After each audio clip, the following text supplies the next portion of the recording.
This is Being Human. I'm Richard Atherton, Lisette Sutherland, remote working guru. Welcome. I prefer champion. Champion. Yeah, guru sounds so, I don't know, just sounds larger than life. I'm just like super enthusiastic. Okay. I'm kind of imagining a Labrador or something. A Labrador. I wouldn't have expected that. Okay, yeah, sure. A Labrador. Remote working Labrador. Great. Yeah. So from your TED Talk, what we must fist bump. And for people who are just on audio, you'll just have to... See how fun it is? Yeah, people think it's weird until you do it. And then you get used to it and you think, yeah, that's cool, man. Yeah. Yeah, that's cool. That's right. Okay, Lisette, thank you for joining us. And let's say you are a remote working enthusiast. So tell us where it all started for you. What got you into this remote working specialism?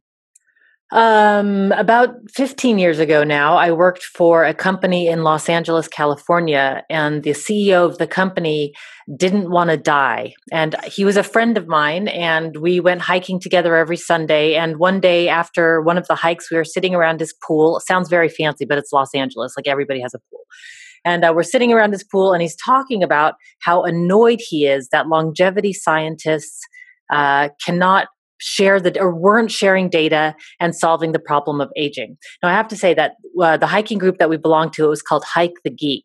And it was a group of just self-proclaimed, really smart people. And they let me in because I'm a girl, right? So then I could just get like free entrance. And so we would go hiking. And so a bunch of people in the group were really into cryonics and living forever and just living as long as possible, calorie restriction, all of these kind of crazy things. And so we were sitting around and he was like, I'm frustrated. We've got all this great information. Nobody's talking to each other. So I'm going to build this online project management tool and we're going to solve the problem of aging. And I was like, wow, sounds crazy. And then he asked me about, a few months later, he asked me to be on his team. And I couldn't say no. For me, that was the starting point because my mind was like, oh my God, think of what we could do if you could get the right people talking to each other and what's in the way of the right people talking to each other. We could all live forever. Right. Those who wanted to. I mean, there's tons of people that don't want to, and fine. I like that everybody has the choice. Fine, die. Yeah, fine. If you want to die, then go ahead and die. But for me, I want to, if there's even a 0.00001% chance that it's possible to not die, I would like to take that chance. So I thought, why not? But for me, it was really just inspiring. He was really serious about it and he was really passionate about it. And unfortunately, the company went out of business. He's still alive. So that's good. So we could still solve the problem. But I started talking to other companies who were also working remotely to see what were the best practices and tips, mostly because my job at the time was to research all the competition for his online project management tool, so that we would know what are people building, what do the tools look like. And so I just got into it and just didn't know in the beginning how excited I would be, but I ended up being overly excited about it. And then when I had all this information, I thought, oh, what am I going to do with it? And so that's where the book came into play and the workshop came into play. It's just all the information gathering from the interviews is trying to make sense of it for other people. Okay. And from what I understand as well, your opportunity to really test out all of this was touring with a band. Yeah, indeed. That was, I always forget, the weird path I took to get here. Indeed, while working for that company, my favorite band, one of the guys from my band that I had met earlier on tour, I was 23 when I met him, I think, or 21. It was crazy. And we just became friends instantly. And one day out of the blue, I get a call from a Dutch number and I pick up and it's Niels. And we're still friends to this day. And he asked if I want to go on tour with them. And after I finished hyperventilating, I was like, yeah, of course I want to go on tour with you. I mean, there's no way I was going to say no. There's no way. So I went to my boss and luckily he was just like, yeah, we have the capability. Here's a mobile router. Make sure you get your work done. That's all I ask. And I was like, I'll do whatever it takes. And really, I did whatever it took. And it was hard because at the time, internet wasn't as ubiquitous as it is now. And so, you're driving around the United States in a van with 5 other people with a mobile router that only works when you're somewhat near a city, which if you've ever driven in the US, you know that there are vast distances between cities there. So it was difficult because internet connection was dropping in and out. The mobile router wasn't all that great, but I mean, I just did my best. I just worked really hard. So it was it was the best time of my life. I got to say, that was the best. Because during the day, you're typing and you're working with the team and answering questions and doing everything you can. And at night, you're playing Rockstar Merchandiser with your favorite band. I mean, it was really a magical time. Because who gets that opportunity, right? Like your favorite band? Yeah, no, awesome. It was great. And who were the band? Nobody knows them really, except for it's a weird subgenre of music. They're called the Legendary Pink Dots. And the best way to describe them is like a modern day Pink Floyd, even though they're not that modern. I mean, they're all in their 50s and 60s now. But yeah, they have over 400 albums out. So they've been, they've been making music since the late 70s. And I've been a big fan since I was a teenager. And I'm still a big fan to this day. So yeah. A modern day Pink Floyd. I used to love Pink Floyd. They were good to get high to. For sure. Way back when, right? No, not now. Indeed. Yeah. The Legendary Pink Dots are also in that vein. Self-proclaimed legendary, so that's part of their title, is it? The Legendary Pink Dots. Right, self-proclaimed, indeed. But, there's a whole genre of people, there's a whole group of people that just are slavish fans that buy everything. Mm. Yeah. And you sold them. Yeah, I sold them. Actually, I was the perfect merchandiser, I've got to say, because people would come up to the table and say, I really liked the album Any Day Now. What else would I like? Because there's 350, at the time there was 350 albums. And I was like, oh, if you like Any Day Now, here's the other 5 CDs that you've got to have. Like, this is this style. And, so they would say, oh, okay, I liked, 4 Days. And if you like 4 Days, you got to get these. So I was really the perfect merchandiser because I was the biggest fan. So I knew everything. Mm. Well, and that tells me how early you were into remote working if you were selling CDs. Oh, yeah, exactly. I didn't say 8 tracks. That would have been a different story, right? So you must have been at the cutting edge of all of this. Indeed. Okay, yeah. So we're going to definitely, for people, and the other feedback I've had from this podcast is give us some actionable stuff, Richard. So we'll definitely get towards the end of this towards actionable things. I'm going to ask you those questions.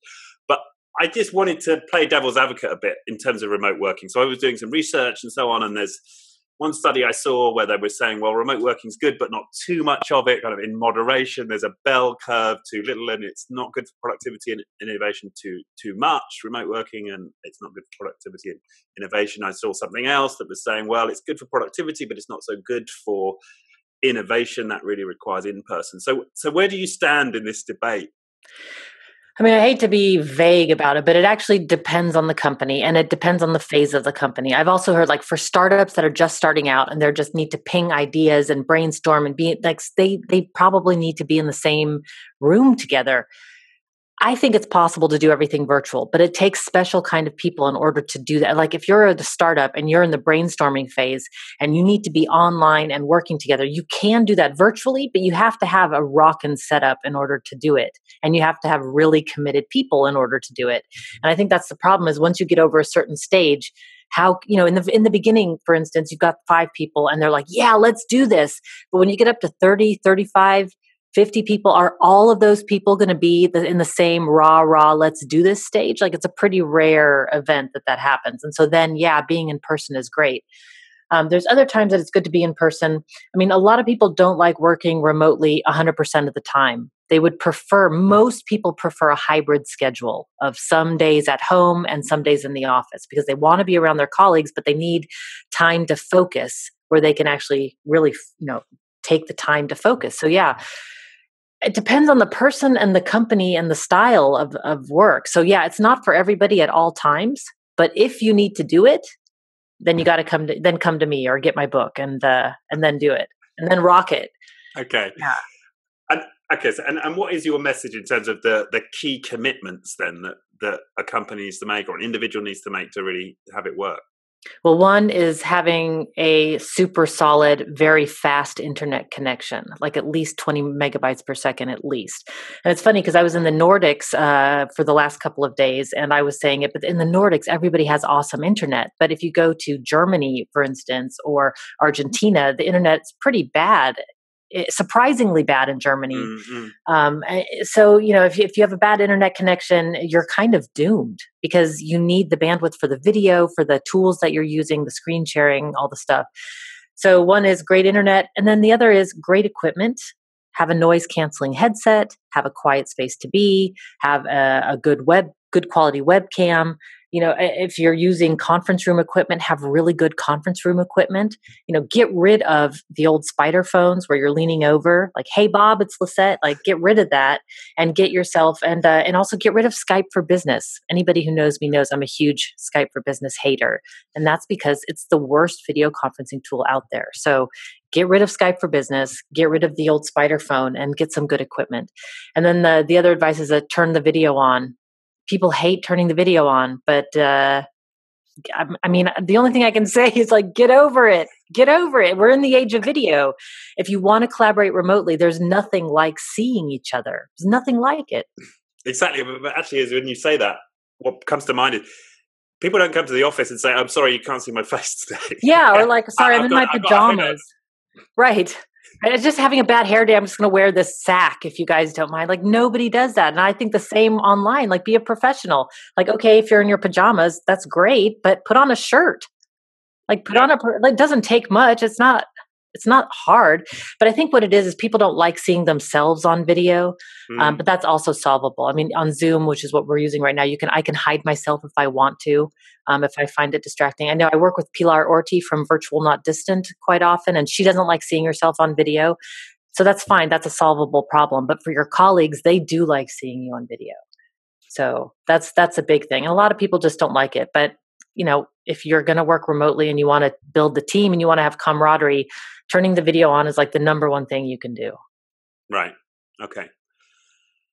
Well, and that brings me to this question around science, actually. So to what extent have you, because it sounds to me like your level of enthusiasm is such that you believe with the right setup, it may be possible to emulate 100% potentially a physical environment. I mean, for sure. Okay. So that I would suggest is potentially quite a bold claim. And is there science to suggest now that we're getting close to that point with the tech? I don't know what the science says. All I know is the 200 companies that I've interviewed. Right. So, and also the tools that we're using and experimenting with. And what I can say is there are great tools like Sakoko is a virtual office. So it's an office that you go to online and you can see where your colleagues are. You don't always hear them unless you're in the same virtual room with them. But that's one way of simulating that. There's robots, the telepresence robots, where actually if you need to have a physical presence in the room, but you can't actually be there, you can beam into a robot and have a physical presence. Virtual reality, that's the next step, is virtual reality. And there are already virtual reality tools for remote teams. One is made by Doghead Simulations, for those that are interested in that. But the problem is that the tech is moving faster than people's habits. And so people are still struggling with video conferencing meetings. We're still just struggling with basic online meetings. And the idea of people going to a virtual office or using telepresence technology is like, we're years from that, even though it's been around for a while. So I think it's 100% possible. People just don't know what the tools are. That's what I'm finding. And the behavior around the tools, like not turning the video on and these kind of things, the habits still need to catch up. But yeah, I do believe it's possible, only because I've lived it and I've interviewed tons of companies that have done this. For instance, I'll just tell you the story of R-Loop. It's one of my favorites. A guy on Reddit hears about Elon Musk's SpaceX Hyperloop project, and he wants to enter the competition. Now, the Hyperloop is a super fast transportation system that takes a commute from 7 hours and squeezes it into 30 minutes. So, it's like you're being shot through a gravity tube, not an easy problem to solve. This guy posts in Reddit on an online platform. Most people know Reddit. And he posts into the subloop or the Hyperloop subreddit, says, "Hey, I'd like to build this. Does anybody want to join me?" 1 year later, they have a team of 400 remote volunteers from all over the world who have never met, and they come in 4th place in the competition. So yeah, it's possible to do really complicated, crazy things online. That's a startup situation. That's a startup situation with volunteers. So people are coming and going, and there's no fixed role. There's no official CEO. There's just a guy who says, hey, I have an interest in this project. Does anybody want to join me? And they made it happen. So yeah, just have to have the right, you have to have the right mindset and skill set and tool set. I think that's the three, the magic combo. I guess a bunch of tech enthusiasts who inhabit Reddit are going to have a lot of those in place. For sure. I mean, it's the right combination, right? It's totally the right combination. So, but the thing is that, okay, yes, it can sound really complicated. And oh my God, they're building a Hyperloop. But for the rest of us, just normal people that have no idea even how to start building a Hyperloop, it's not that hard to work remotely. It's not like it's rocket science by any means. You just have to do a few things. It's just that people don't do it. And I always find that I'm always a bit mystified by that because, for instance, I have the Work Together Anywhere workshop. And during that workshop, I go through 4 sessions with people online. We spend like 8 hours together online. And then I do a 30-day check-in with people. So, okay, 30 days later, what did you try? What worked? What didn't work? Like the explosions are the best. But 30 days later, I would say 90% of the people that have taken the workshop haven't tried anything. And I'm like, why did you even come to the check-in? And they're like, oh, because it's fun. And we wanted to like say hi. I'm like, okay, well, it's great that you like me, but like, I want you to do what you said you were going to do, like try stuff out. So I don't know how to bridge that gap, to be honest, of people knowing what they need to do, but actually doing it.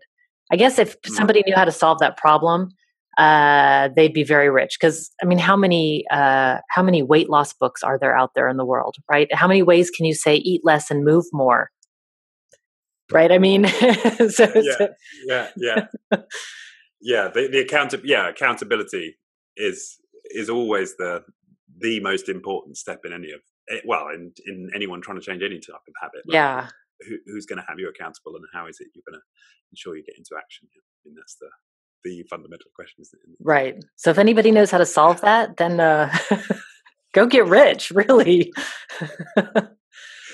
Yeah, no, I can see that. And certainly my experience with, I mean, sometimes you'll find an enthusiast within it when I've worked with clients and I wanted to work from home and I've said, beam me in. And sometimes there'll be like an enthusiast who'll walk me around a workshop, with an iPad, and it's a lot of fun. But I suppose it's that permeating through the culture such that people do that as a matter of course is I guess the challenge in a lot of organizations. Yeah. And I always say, start with your champions. When companies come to me, they're like, oh, should we train everybody? And I'm like, oh, I would love that. Cause cha-ching, like bring it on. I'd love to train your whole company. That sounds great, but it's not realistic. So I always say, find your champions, the people who are genuinely enthusiastic about this, bring them to the workshop and then have them spread that enthusiasm sort of naturally because they want to make it happen. And if they can show others how easy it is and how to emulate the behaviors, then it's gold for the company. Yeah. Yeah, no, I can see that, but I can see the big blocker is that often it's the IT department. Funny enough, because they're not going to, they're going to mandate you use business for Skype, or you're not going to have your personal budget to go out and buy some tech to improve your life. Everything's got to be sanctioned through the central IT place. I mean, that's often the reality for big corporations, right? Yeah, that's true, and there are many IT departments that dislike me very much because I've gone into the company and I've said, listen, if you want to work remotely effectively and be productive, you've got to get rid of Skype for Business or train your employees on how to use it and somehow make it happen. Because I do a poll during every presentation that I give about how much people like Skype for Business, and 80% of the people hate it. Like not even just dislike it, but actively hate it. 80%. That's like your whole company. Right. Get rid of it. I know it comes with Microsoft 365, and I'm not a Microsoft hater. I think it's a fine system, absolutely fine. But for some reason, Skype for Business is just a terrible cancer in their system, and I just think people just cut it out and go invest in a real tool like Zoom. And I don't get any money from Zoom for saying it. It's just that they're very good. Okay, right. So bad Microsoft. What makes me smile is the article you were quoted in the New York Times was sponsored by Microsoft. I know. If they only knew. At some point, somebody's going to find out and be like, "You've got to stop talking crap about us." I'm like, "Yeah, okay. Well, as soon as your tool is great, I'd love to praise you." Like, right. What I don't understand, and I'll go on a just mini rant here, is they've got all the best engineers, right? Like Microsoft, they've got some of the best talent in the world and lots of money to make it happen. What is going on? They're smart people. They're not dumb people. They're really smart people working on this. I just don't understand. Okay. So anyway. Yeah, no, good anti-Microsoft rant. I'm sure there's plenty of anti-Microsoft people in the audience. So I just want to come back briefly again to something I read about IBM and the IBM experience with remote working. And I know that so there was a nickname going around apparently at the height of remote working IBM, that IBM stands for I'm by myself. Because people began to feel so isolated working from home. So, I mean, productivity, innovation aside, what about this sense of isolation that people can feel? And I know a few people who work from home full time, and often that's the case, that they can feel isolated. Yeah, for sure. I mean, that's probably one of the number one complaints about working from home all the time. There's a couple of ways to solve that. One is I really recommend virtual offices for people who do that. I run a virtual co-working group myself with Pilar Orti, and I'm at home alone in my office, but I'm an extrovert mostly. I'm an ambivert actually, but I do like being around people. And so this virtual office really makes me feel like somebody's present in the room. And so that's one way of solving it, to feel like your colleagues are around. The other way is... And what's this virtual office for people who've not heard of that? What's that? A virtual office. It's basically an office that you go to online. When you log in, you see a floor plan with a whole bunch of different rooms, and you see avatars of your colleagues that are logged in. So you can walk in. I can go to the open workspace, for example, just like if I were in a co-working space, I could go to the open workspace and just sit down at a table, and people will stop by the room and come and say hello and turn on their cameras. Or I can go into the focused room so people know not to bother me, like, hey, I'm focused on something. So really, unless it's really important, please don't bother me. Or right now I'm in a private meeting room, so people know I'm having a private meeting. So the rest of the people that are in, I can see that there's a few people in the open workspace, and somebody's in the kitchen even. So it's a way. What the hell do you do in a virtual kitchen? Yeah, I go into the kitchen if I'm cooking lunch or something, or if I'm cooking dinner, and then I'll put myself in the kitchen. You actually put yourself in and put your camera and show them you're preparing vegetables. What's interesting is that the camera's off unless you specifically say that you want it on. So usually it's just an avatar that's in. I can see that there's an avatar in the kitchen, so I know somebody's in the kitchen. It's Sue. She's in the kitchen.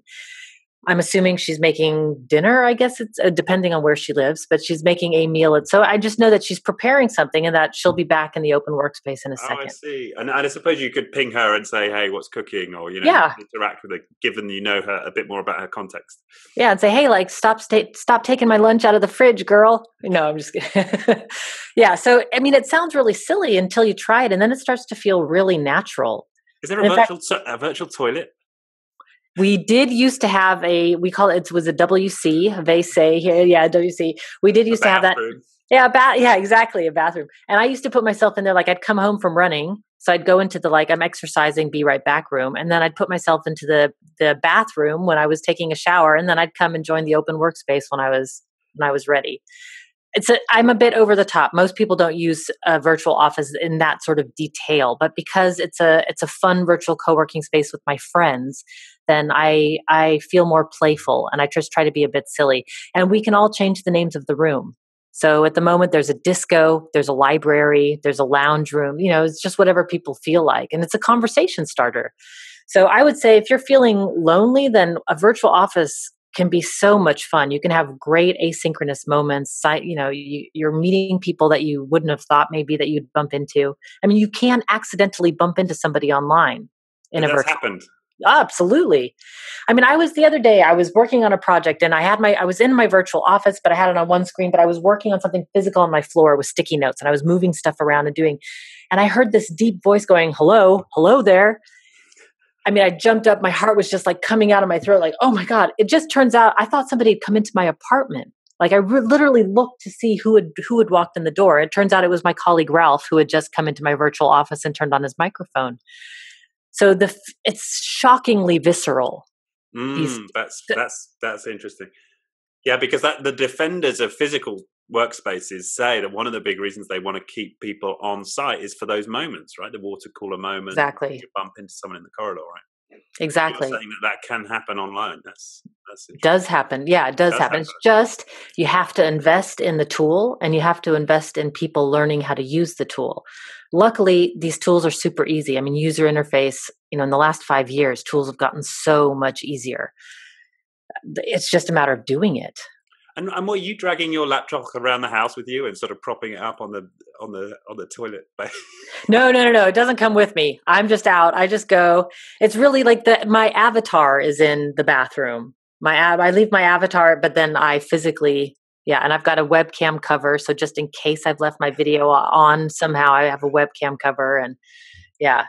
But then you can hear it around the house, right? That's how you heard Ralph, right? Yeah, exactly. Yeah. Yeah, exactly. I just the microphone is always on. So not mine, but my speakers are always on, I should say. My microphone is off unless I turn it on. My camera is off unless I turn it on, but the speakers are always on in case somebody comes into the room and just wants to talk. Okay. Yeah. Yeah. So it sounds odd, but I would say if somebody wants to try it, go to virtualteamtalk.com and you can join us. It's free at the moment and it's not that crowded.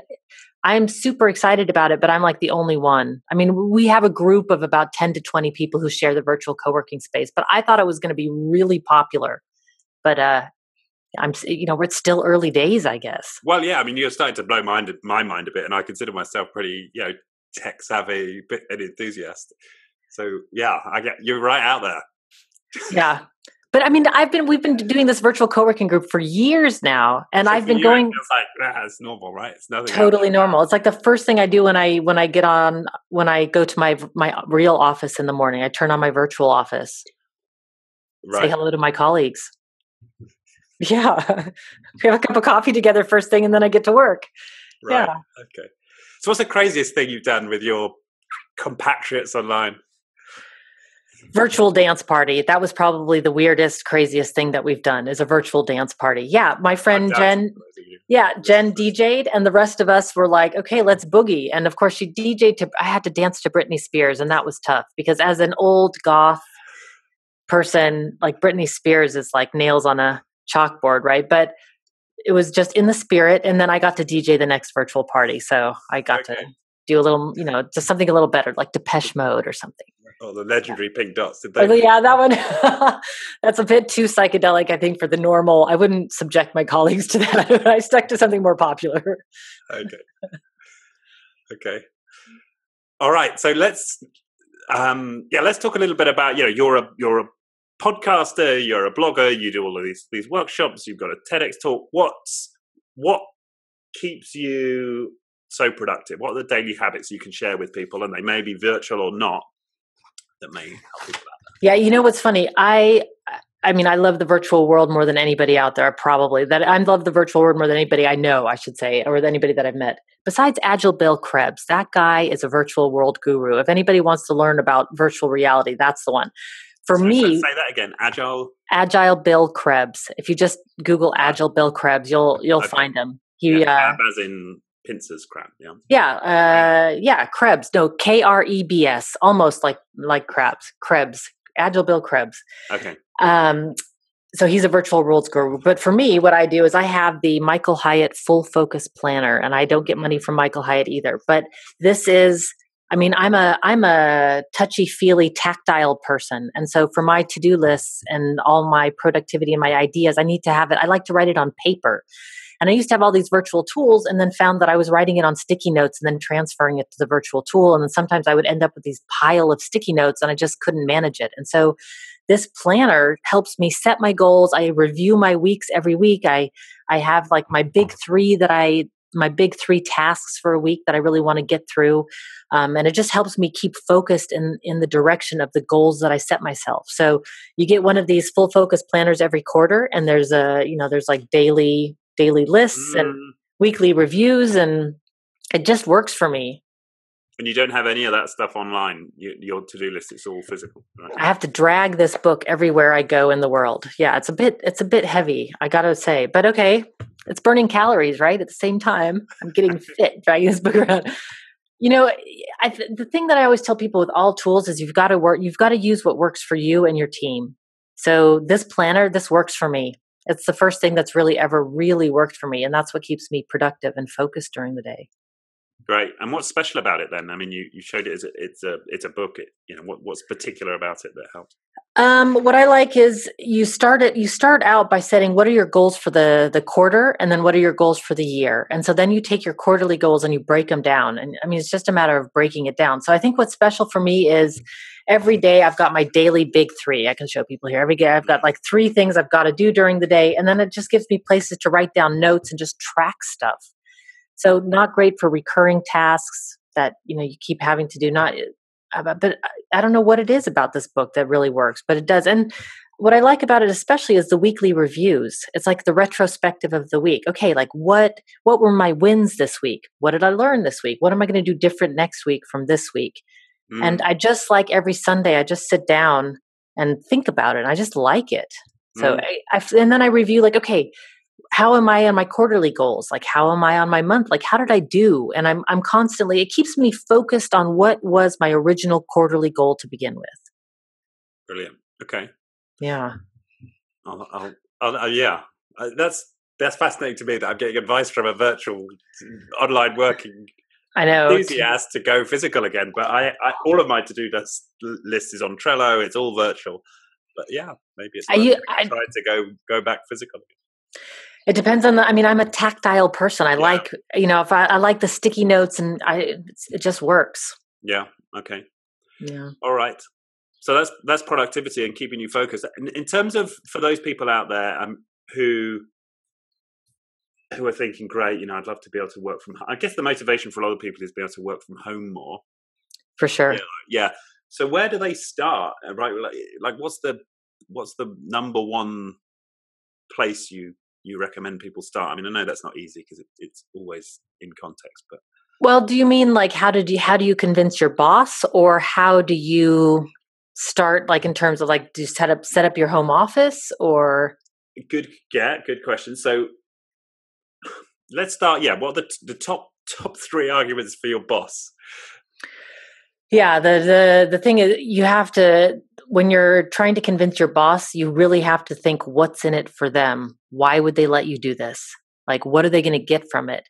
So that you really have to sit down and think through that. And then the other one is quantify your work, and then set targets that then you can show that you're just as productive as home as you are in the office. Okay. So demonstrate it.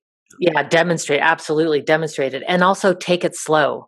Like, don't just say, okay, starting next week, I'm going to work from home 100% of the time. It can just be starting next week. How about I do 1 day a week? And then when you do it, be in touch, because I think one of the biggest misconceptions is that working from home means that you're out of touch with your office. And what I'd like to tell people is, no, working from home, yeah, maybe you're more focused because you're not distracted by the stuff happening in the office, but you still need to be in touch and responsive and showing that you're present even when you're virtual. So that's the biggest thing I would do, is like start small, let your boss know what's in it for them, quantify your work, and then be really over communicative. Because if you can show that you can do it and that they won't suffer because of it, then it's just going to be better off for everybody. Okay.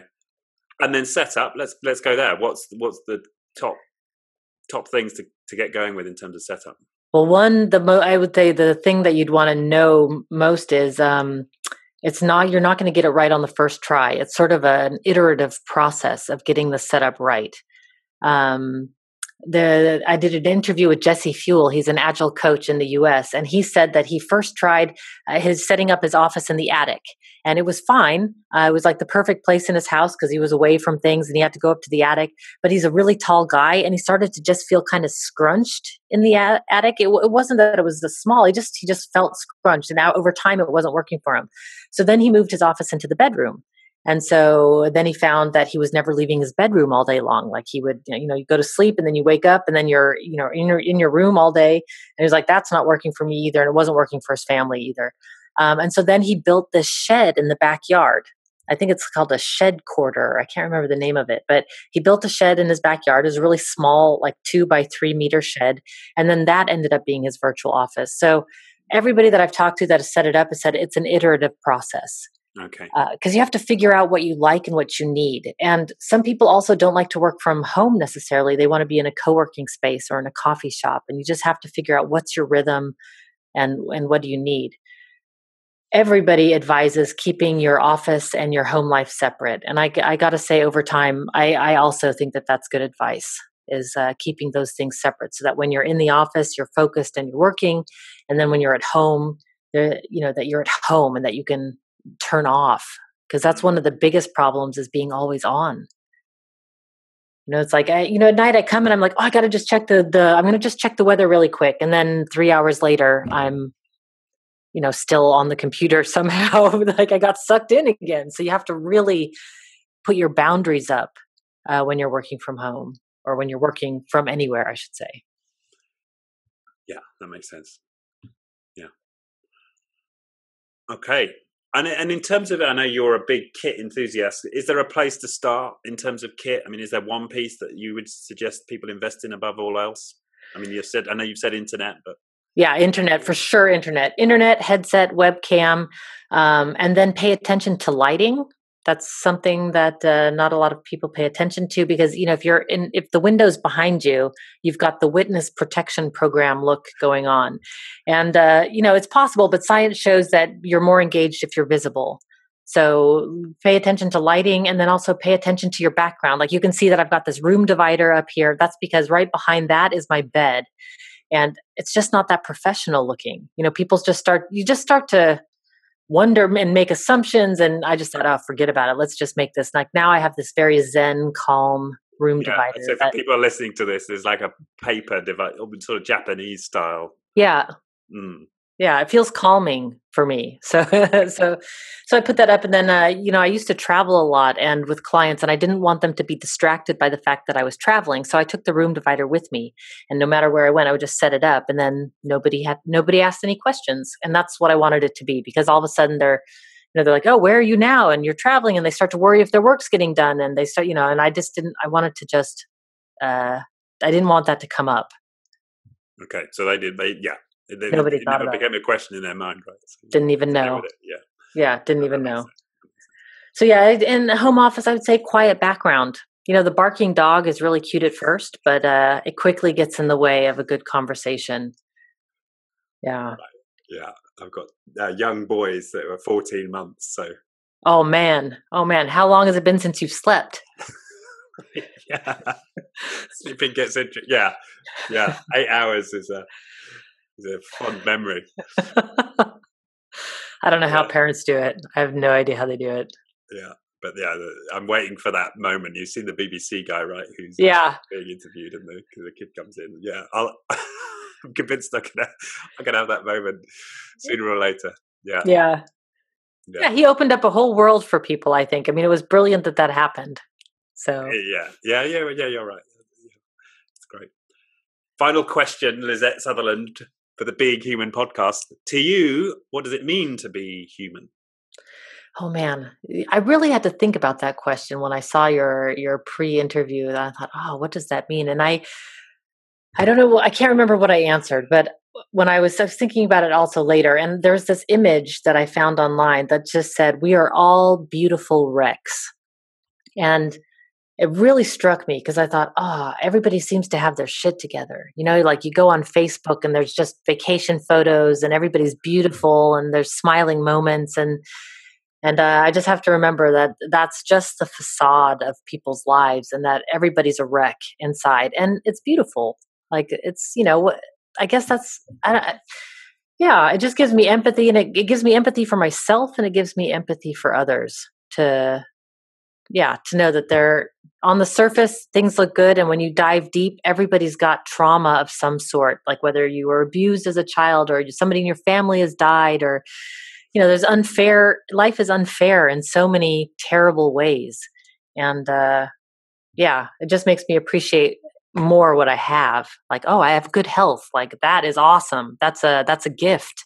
That's a real gift. Those kind of things. It really just makes me grateful. So that's what being human is. We're all beautiful wrecks. Beautiful. Wonderful. And you've been top marks for plugging. So, but just as a final opportunity for people who want to check you out, learn more, workshops, books, where's the best place to head? Oh, collaborationsuperpowers.com. Everything is there. Everything's there. And and definitely get the book. I have to say, I'm not, I don't brag about a lot of things. It's not in my personality, but the book is really good. And I say it's good also because I wrote it with a professional editress actually. And she is amazing. And between like the information that I had from the interviews and the fact that she's a writer, the book ended up being really beautiful, I think. So something I really think if you're on a remote team and you're struggling, this book really will help. Fabulous. Shameless plug. No, it's great. I think, for people who are hungry for this more knowledge, then this is the place to go. And it's not available. So it's available in the US, right? But not elsewhere. Because I tried to get it in the UK and I couldn't get it on a UK Kindle or UK iTunes. Really? That's a surprise. It should be available everywhere on the Kindle at this point. So yeah, it's I will try to figure out. I don't know. I'll have to figure it out. If other people are having this problem, let me know. I will make sure you get it. But it should be available as an ebook on Amazon right now, and the print version is coming out. It is like the middle of May right now. The print version is coming out in 5 weeks. So not the best time for Europe to come out in the summer months, but okay, I'll focus on the US. They keep working through the summer, those crazy people. Fantastic. All right. Well, thank you so much for sharing all that you have to offer in this remote working space. Thank you for your time. I have one question for you, if I may. Oh, go for it. Yeah. I want to know why you started this podcast. I wanted to bring a deeper conversation to the business discourse, right? I wanted to get. I was very interested in, delving into places and questions around the human condition that maybe we don't normally go to in the course of our business conversations. Because personally, the biggest breakthroughs that I've had from a business perspective have actually been the deep personal inquiries. And you talked about trauma and past. So that's actually been, if I'm completely honest with myself, that's been where I've had the biggest breakthroughs from a business perspective. So I want to share that dialogue with people, or not that dialogue, that insight, and then get into dialogue with others, where we don't bound it into purely kind of functional conversations about what works and what doesn't, and behaviors and tactics and techniques, although that's all great. And that's why, you've been marvelous on this podcast. So it's not like I'm excluding that, but I also want to create this space for deeper conversations. So we've had a couple of therapists on already. We've had, the last guy that we had on was a coach, and he talked about, the importance of deep listening when it comes to leadership. So yeah, that's the motivation. Lovely. I love that. Bringing out people's vulnerable moments for the sake of learning. Yeah, and the fact that you've gone there with, you've openly talked about that trauma is a part of life, that we are all beautiful wrecks. And I don't very often have conversations with people at work about the fact we're all beautiful wrecks, for example. Right. Everybody's got their best face on. Yeah. Yeah. And underneath, you're like, I just learned the woman who is my virtual assistant, her brother I just learned he has cancer at the age of 37. You just think like, oh man, but like knowing that about it, like helps me work with her, because I know that she's going through a really incredible time at the moment. And it gives me a lot more empathy, and it makes me also want to reach out more. And she has said that she's appreciated how much more that I'm reaching out, because we know these things about each other. So I think people are scared to share because everything looks so shiny and beautiful on social media. Like we're all rock stars on social media, but underneath it all, I think everybody's got some shit that they could use help with. Right. I mean, it's there. I mean, I was invited on a podcast late last week, and this guy got me to go really deep, and I got into my past stuff with alcohol and all this stuff, which I never share in the workplace, but it's like I shared it on a podcast. Yeah, I just put it on TV, right? So yeah, so if I can make some contribution to opening up that conversation whilst staying in the business sphere, because of course that conversation happens in therapeutic circles and maybe spiritual circles, and there are plenty of places where that conversation is happening. But if I can be a bridge from those communities into the business discourse, then that's where I see the podcast making its contribution to the world. Yeah, I think that with businesses, when you have that kind of relationship with your colleagues, that you can talk about these things openly, I think that's where the magic happens, right? That's a great bond, and it's a safe space when you can go there. Yeah. Those are the colleagues I want to work with. Like, not that I want everybody to be a wreck, but I do like the personality it brings and the connection it brings. Mm. Yeah. Lovely. Well, And thanks so for doing the podcast. no, thank you. No, thank you for being on it, and thank you for your vulnerability in the course of this conversation. My pleasure. Okay. Lisette Sutherland, thank you again for joining us. Thank you. Thank you. See you next Fist time. bump. See you next time.